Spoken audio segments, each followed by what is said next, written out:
Tu vê, gente, olha só, fiquei contente, ó. A pergunta da colega, cara, fechou perfeitamente com a aula que a gente vai ter. A física é a 8B, continuação da 7B. Eu acabei fazendo uma parte da revisão que eu achei que a gente já tivesse comentado, mas não, a gente só falou das dilatações superficial, linear, volumétrica. Nós não vimos a situação onde um recipiente contém um líquido. Tu vê, né? Eu acho que eles erram ao chamar de dilatação dos líquidos. Parece que se eu colocar um pó dentro do tanque e aquecer, não vai acontecer o mesmo fenômeno. Pode ser um sólido, né? E não precisa nem estar em pó. Poderia não estar em pó. Vai continuar acontecendo o fenômeno. Eu quero te dizer que não tem por que a gente atribuir a dilatação aparente, que é o tema desta primeira aula da Física 8B. Que aula que é mesmo? Só para curiosidade. 22. Meu Deus.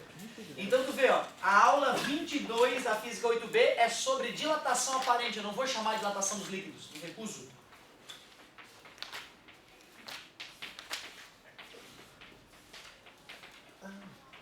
Para que a gente vá direto ao ponto, vamos já criar um exemplo numérico. A partir desse exemplo numérico, a gente generaliza com as letrinhas.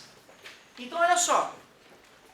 Supondo que a gente, né, tem alguma noção já de dilatação, vamos fazer um experimento. Os nossos experimentos virtuais são sempre muito legais, são seguros, né, e baratos. Peguei um recipiente, um pequeno recipiente com apenas 100 mil litros. Volume inicial do recipiente, 100 mil litros. Por distração do técnico que cuida desse pequeno cilindro industrial, o técnico colocou 100 mil litros de líquido ali dentro, um líquido muito caro e precioso para esta indústria. Então, volume inicial do recipiente, volume inicial do líquido, 100 mil litros. Isso estava numa temperatura ambiente de 20 graus Celsius. O técnico sabia que esse líquido deveria ser aquecido até 80 graus Celsius, para ser depois transferido para um outro tanque e produzir reações para a geração do produto petroquímico que esta empresa produz. Quando a temperatura estava em 80 graus, o técnico percebeu que pelo ladrão, que é um cano que a gente instala geralmente nesses tanques, para que caso haja algum transbordamento acidental, não escoe para o chão da fábrica, né, esse excesso que transbordaria. E aí o técnico então percebe que lá no recipiente que a gente guarda esse excesso de líquido que transbordou, ele percebeu que havia 2.000 litros. Quando a gente vê isso acontecer, dá a sensação que o líquido dilatou 2.000 litros. Só que a gente não pode se esquecer que o recipiente que continha o líquido também dilatou. Ou seja, ele suportava 100 mil litros antes do aquecimento, mas depois que ele foi aquecido juntamente com o líquido, ele certamente ficou maior ou menor? Maior, né? Eu tinha a sensação de que ao aquecer uma placa furada, o furo tenderia a diminuir, mas não faz sentido. A placa furada vai se dilatar assim como se aqui naquele furo houvesse material. A gente chegou a comentar isso na primeira aula de dilatação, né? O rolamento da locomotiva lá, como é que se instala o rolamento da locomotiva? Só por dilatação. Na engenharia tem tabelas muito interessantes para tu saber que tamanho tem que ficar um objeto e outro objeto, para que depois, aquecendo ou esfriando um ou outro, tu possa encaixar e que depois que eles entrem em equilíbrio térmico, eles fiquem rigidamente presos sem se autodestruir, né? Bom, olha só. Vamos supor que após o aquecimento, o volume final do recipiente tenha sido 103 mil litros. Qual é o volume final de líquido, já que transbordou 2.000?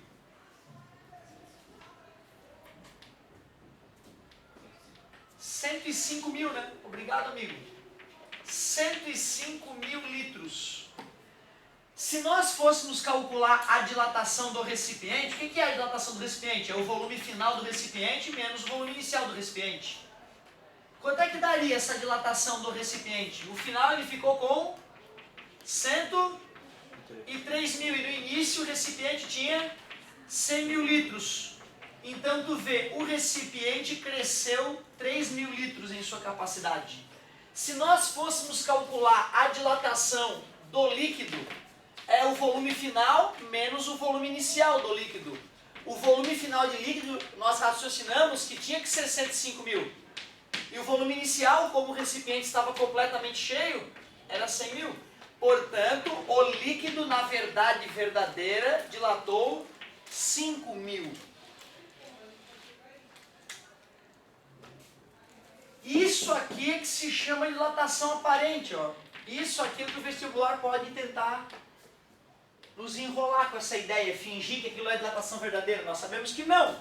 A menos que esse recipiente fosse com coeficiente de dilatação nulo, ou muito, muito baixo, para desprezar. Tem questões que desprezam a dilatação do recipiente, só que ele te fala isso. E se ele não fala na dilatação do recipiente, tu tem que desprezar automaticamente, senão seria impossível de resolver a questão. Galera, como que eu calculo esse ΔV aparente a partir do ΔV do líquido e do recipiente mesmo? É aquilo que eu tinha revisado falsamente. Eu não tinha te falado isso ainda esse ano. A dilatação aparente é a dilatação verdadeira, que neste caso é um líquido, não é obrigatório que seja um líquido, menos a dilatação do recipiente. Como 5 mil foi a dilatação do líquido e 3 mil foi a dilatação do recipiente, eu vi um transbordamento de 2 mil.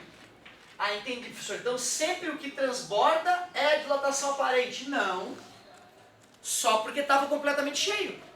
Se não tivesse completamente cheio, parte da dilatação aparente, certo? Ia ficar dentro do próprio recipiente. Só uma outra parte transbordaria. Então cuidado com isso. Esse é o caso mais clássico. Se nós sabemos usar a fórmula da dilatação volumétrica, que é muito parecido com o que a gente fez agora há pouco, se tu quiser calcular a dilatação do líquido, tu pega o volume inicial do líquido, multiplica pelo gama do líquido e pela variação de temperatura. Se tu quiser calcular a dilatação do recipiente, tu pega o volume inicial do recipiente, o gama do recipiente e multiplica pela variação de temperatura. Porém, vai acabar surgindo esse conceito de dilatação aparente. Então eu posso dizer que se os volumes são iguais, que a dilatação aparente é o V0 vezes o gama aparente vezes o ΔT.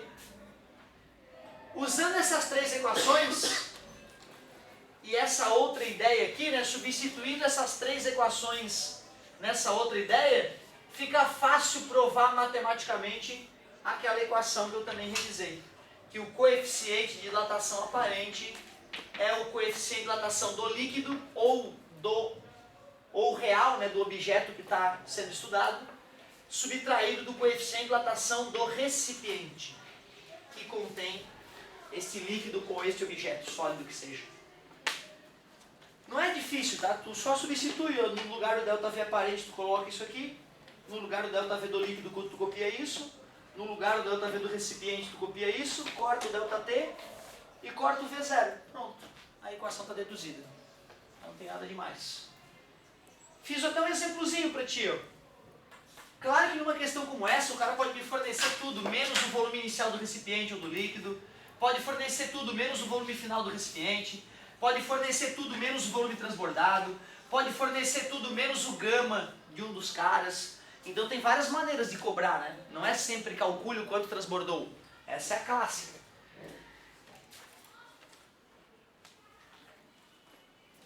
Entendi, professor. Tudo que é líquido pode pensar assim que vai funcionar. Pode jogar na formuleta, não é bem assim. Nós vimos que a água é uma substância com dilatação anômala, lembra? Dilatação anômala da água. Por que aquilo acontece?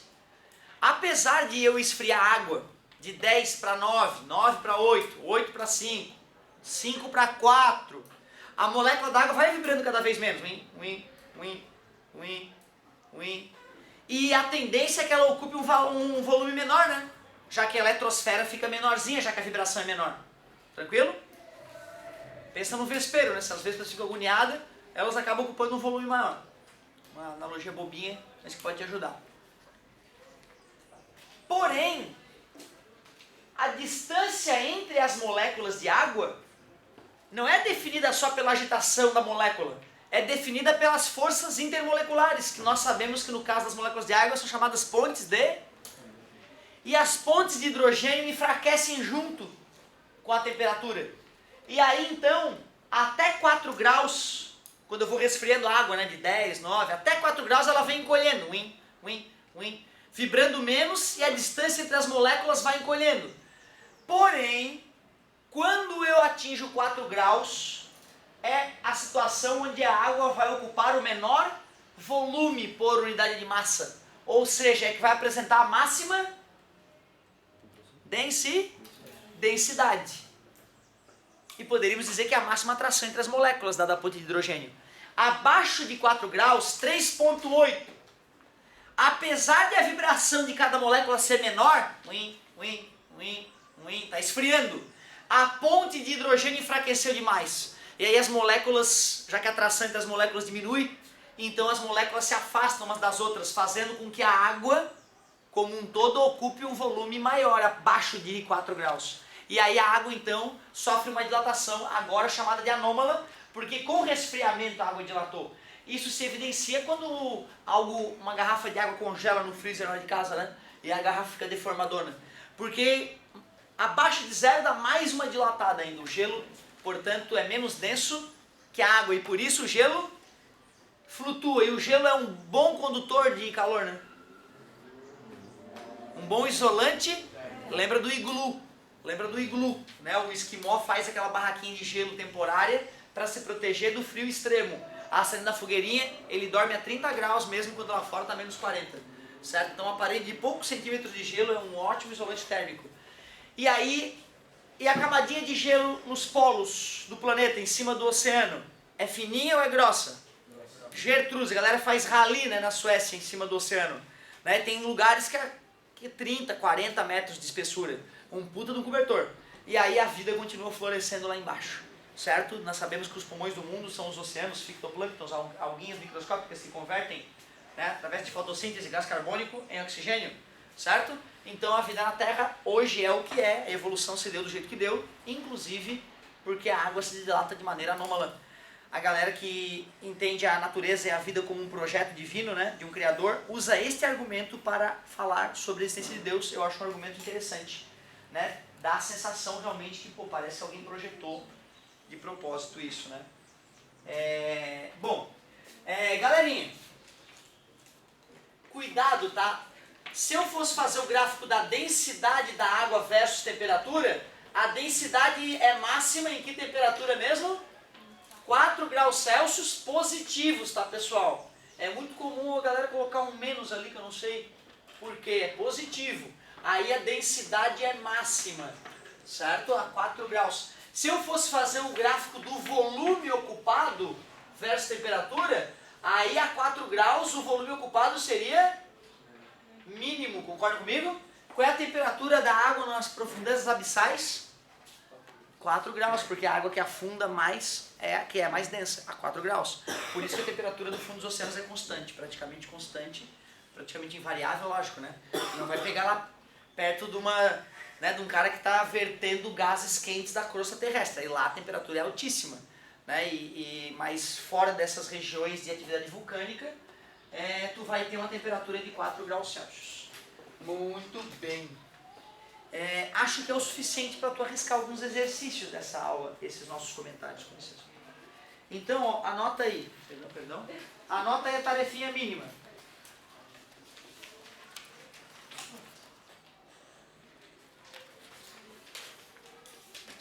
Página 5. 6 e 7, faz aqueles discursivos ali, nós já estamos com um nível um pouco melhor, teoricamente, disso, né? Ano passado, não faz muito tempo que a gente viu isso, revisamos agora há pouco tempo. Vamos fazer essas mais apimentadinhas dessa vez, para ver como é que a gente está nessa matéria. A UFSC adora essa parte, né, de dilatação aí. De repente a gente leva sorte. E agora uma matéria que eu gosto muito, que é light também, que é tranquilinha, comparado com a nossa física C, que está dando uma dorzinha de cabeça, né? Física D também, né? Vem umas coisas meio bizarras aí, difração, interferência da luz, aquela maluquice. Experiência de Young, maldito Young. Pode Agora vamos começar uma coisa bem light, bem tranquila. Que bela tarde para calorimetria.